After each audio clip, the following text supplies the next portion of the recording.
This is a Kaboom podcast production from BYU Radio.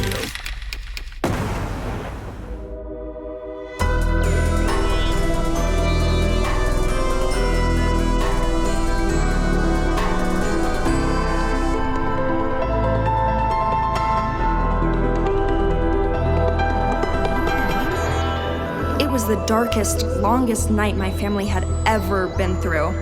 Not only were me and my dad dead, but the power was out. Flashlights and headlights glared through the gloom as Wolf sent his troops house to house to make sure everyone had food and water, but especially to make sure that they weren't trying to get out of town. People dialed and dialed on their cell phones, running down their batteries only to realize that there was no way to charge them again. That's when the real panic settled in. And what was that aurora? Faintly rippling rainbow colors along the horizon. Mom got a concussion and a broken arm when Wolf shot out her tire and the car crashed, but she refused to stay at the clinic after they patched her up. She waited at the house for me, Dad, and Niels to come home. And now for Chapter 4, Voices in the Rain. Come in. Captain Dolittle, I've got your dinner. There's no power in the mess hall, but the cook was able to whip something up with a gas stove. Oh, Corporal Cold-Pepper. You're better than bullets. Eggs and sausage? Yeah, I think so. And is that Gouda cheese I smell? Yeah. Anything else, sir? Nope, this is wonderful. Dismissed. Next time, try MREs like the rest of us. Tucky, you found the kids. We want our phone call. And a lawyer. Guys, shh. Private Tuckett. Looks like you found our 4 celebrities. Yes, sir. They were in the woods. There are a lot of people worried about you kids. Come in. We didn't do anything wrong. Well, technically, Reina, Shut up, Jess. Private Moron here shot at us. Shot at you? What is she talking about, Tuckett? Captain, they were in a restricted area and they ran when we told them to stop. As soon as we saw that they were children, intelligent, adventurous youngsters trying to find their place in a productive society, pitting their innocent curiosity against the power of the state, striving to... Okay, that's enough, Skinny. As soon as we saw that they were just kids, we detained them. Okay, look, sorry, guys. Thank you, Private Tuckett. I'll take it from here. Yes, sir. I was just following procedure. That will be all, Private Tuckett. Yes, sir. Sir, I was scheduled for leave. Not now, Tuckett. But, sir, my brother's stationed at Fort Bragg, and I haven't heard from him in a long time. I'd be more worried about a court-martial than a family reunion right now, Private. I think you and Cold-Pepper have patrol duty on the ridge. Dismissed! Yes, sir. Wow, that was just like in the movies. Really? Cool. My job satisfaction just went up a notch. I'm sorry about what happened today, guys. Private Tuckett was just trying to do his job. And it's pretty obvious to me that you were just doing your job. Our job? Being intelligent, adventurous youngsters trying to find their place in a productive society. So, what are your names? Reina Gomez. Chesterton, Franklin, Washington, Wardle. Alastair Bones. Alastair? Really? My official designation is not widely known. And you are? Oh, sorry. Niels Smith. Smith? You're the son of... Orville Smith. Right. Is the electricity out? We have generators here and at the clinic. But yes, the power's out everywhere else in town. Did something happen? I'm sure it's just temporary. We saw something out there. Or at least I did. Like what? Skinny. Armpit. You saw a skinny armpit? Skinny. I don't know what you're talking about. We need to show someone. This guy seems smart and nice. Come on. How, resourceful.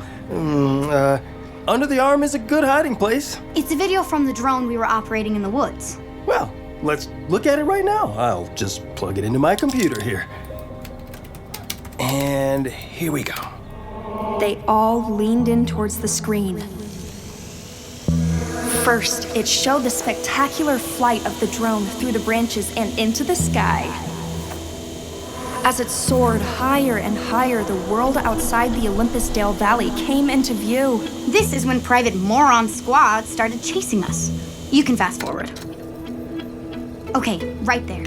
This is right before the big noise. Just beyond the little bowl of our town were a few farms with their fields and barns. Then came the cluster of low, dome-shaped buildings that made up the research lab Dad worked at. And finally, Metro City cut into the distant horizon with its handful of tall, rectangular buildings. What are we looking for? What's all that static? Within the distortion of the video, Metro City disappeared, then reappeared. A farm's grain silo melted and then unmelted on a different side of the field. The ground itself rolled like waves, obscuring Dad's research base. Everything began to dissolve when the screen went black. Fascinating. Indeed. It is fascinating, Mr. Chesterton. What was it, Captain Dolittle? Were we attacked? My dad works at the lab outside of town. Attacked? By whom? I mean, no. Definitely not. I'm sure your dad is just fine. If it had been some kind of attack, none of us would be here. What about the sound when it happened? Did you hear it? I think everybody heard it. I'm guessing a big transformer overloaded and blew out the power station. That might explain the sound as well as the electricity going out, and it could have knocked out the cell towers too. That doesn't explain the video. Well, it might. Was this memory card in the drone itself or in the receiver you were carrying? In the receiver. That makes sense. See, a power surge could have affected television broadcast signals somehow, which could then have interfered with the video transmission from the drone to the receiver. It's like when you hear two fuzzy stations at the same time when you're trying to tune an old radio. Yeah, so we're seeing a movie scene mixed in with camera footage. It's as good a hypothesis as any. What do you think, Chess? Possible. Just in case, let me hang on to your SD card for a few days and I'll have it analyzed frame by frame. Thank you, Captain. We all expect a full report. By the way, where is the drone now? No idea. It probably crashed miles away from where we were. I see. Well, I need to contact your parents so I can convince them not to ground you. Major Wolf. At ease. So you've got him. Arrange escorts home for each one of these kids immediately. Niels, there are some things we need to talk about. Niels! Where have you been, boy? Hi, Dr. Brown. Niels! Niels, is that you? Hey, Mom. Mom, you're in a cast. Oh, thank the Lord.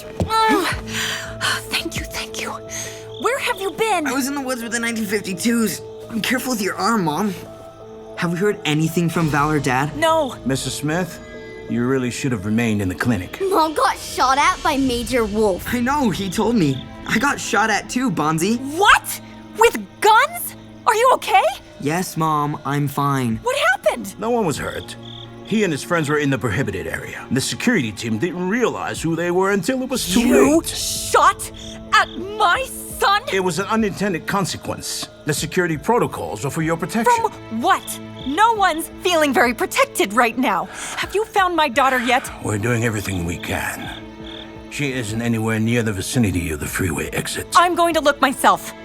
If you hadn't stopped me, I'm maybe I afraid could you'll have need even... to stay in your home until further notice. No one is allowed out. What about Metro City?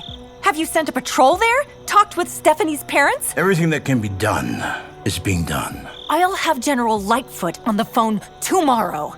Major Wolf. Yes, ma'am. Okay, honey. All right, he knows. Let the man get back to work. Find my daughter, Wolf. Yes, ma'am.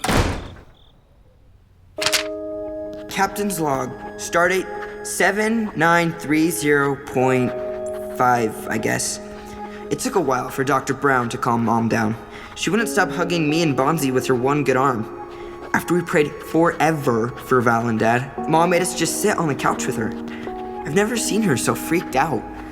Being scared is a lot scarier when adults are scared. Hey, Niels. What? I'm writing in my log. Want to hear another tidbit of craziness? Yeah, what? When we got home after the whole Mom crashing through the barricade incident, the front door was open and the living room was a mess, like an elephant trampled through. Really? Was there anyone in the house? No. Corporal Culpepper checked it all out, and Wolf said he'd have a patrol come by every couple of hours. Weird. Yeah, isn't it so cool and mysterious? Someone trashing our house? Well, I'm glad Bonzy's having a good time with all this. But I guess except for Val and Dad being gone, and Mom getting hurt, and the general weirdness, it has been a pretty epic day. Besides, Dad is the smartest guy in the universe. I'm sure he's got Val with him, and by the time they get back, I might be a full-fledged member of the 1952s. Dad will be so impressed if I can just figure out the equation. Reina is so smart. And pretty. Pep, that aurora is so freaky. You can hardly see it. Yeah, but it's there. And it's around the whole valley. Who knows? It magnetic something or other from the sun. I've been to Iceland. Auroras don't look like that. Tuck, it's not gonna work. There's no signal. I gotta get a hold of her, man. Your call cannot be completed at this time. Sorry. Pep, what are we doing up in these foothills? We should be getting briefed on what's going on. We're grunts, Tuck. They're not gonna tell us anything. We just gotta focus on our job. Yeah. Keep people from leaving town. Dude, this is not normal. This is orders. Private. Don't give me that private stuff, Corporal Culpepper. I almost shot some kids today. But you didn't. As soon as you realized that they weren't combatants, you followed procedure. Arresting kids? For being in the woods. Come on, this shouldn't be happening. We're in the middle of America, man. We have to trust the chain of command. What chain, dude? There's no chain. No internet. Every phone line's dead. Relax, Tuck. Utilities are out. Big deal. You don't think the U.S. military has its own hardened communication lines? Johnson's got a satellite phone, and that doesn't even work. What, did the satellites just vanish? Aren't you worried about Bella? Of course I am. You don't think I've tried to call her 1,000 times? But I've got a job to do, and so do you. Hey, whoa. Shh. Do you hear that? Do you hear that? Hear what? I don't know. It's like... I don't know. Music. I can't hear anything. Wait. Yeah. Maybe it's cicadas or something. We had them back home. It's gonna rain. I love that smell. I hate the rain. Dude, that sound's getting louder. Hey, look. Tire tracks. And they're fresh. Shine your flashlight at an angle so I can see him better.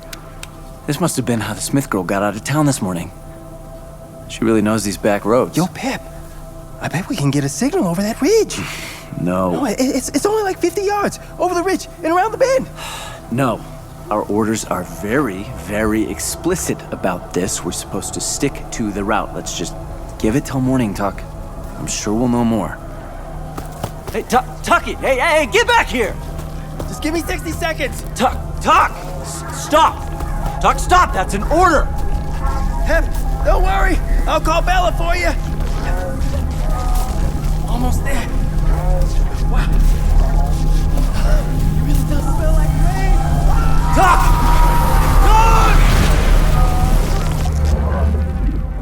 Late that night, when everyone was in bed, Mom got up and left the house. She was in a daze, but still with it enough to walk across town and avoid the packs of soldiers on patrol. Exit 95 was lit up with portable gas generators, but you couldn't see outside the town because the on-ramp turned sharply through the narrow mountain pass. The military had erected a series of huge steel barricades barring the way, with machine guns on either side. The sound of tears and sniffles attracted Mom to a group of people all gathered together nearby. Some of them had lawn chairs, all facing the distant freeway exit. The way it curved through the narrow break in the mountains, you couldn't see beyond, so they just stared at the shadowy gap. Folks, I'm sorry, but this is a restricted area. There's a stay-at-home curfew in place. If you don't disperse, we'll be forced to escort you back to your... It's okay, Hicks. They can stay. As long as they don't get too close. I know why they're here. Sir? They're waiting for family to come home. Mom spent the rest of the night comforting the others. She even got soldiers to bring hot chocolate to everyone while they waited for loved ones to appear. But no one came home that night. Not me, not Dad, not anyone else. Over 100 people were missing, mostly adults who worked at the research lab, but a few others too. And some kids. And no one knew what was going on outside of Olympus Dale. Listen, if anyone needs food, water, propane, anything, just let me know. This will all be over soon. Thank you, Martha. Same to you. We'll tell you if we hear anything. It started raining as Mom walked home. The sunrise had finally come, but I could tell that Mom was still lost in the darkest night. It was so strange to see her this way. I wonder how often this happens.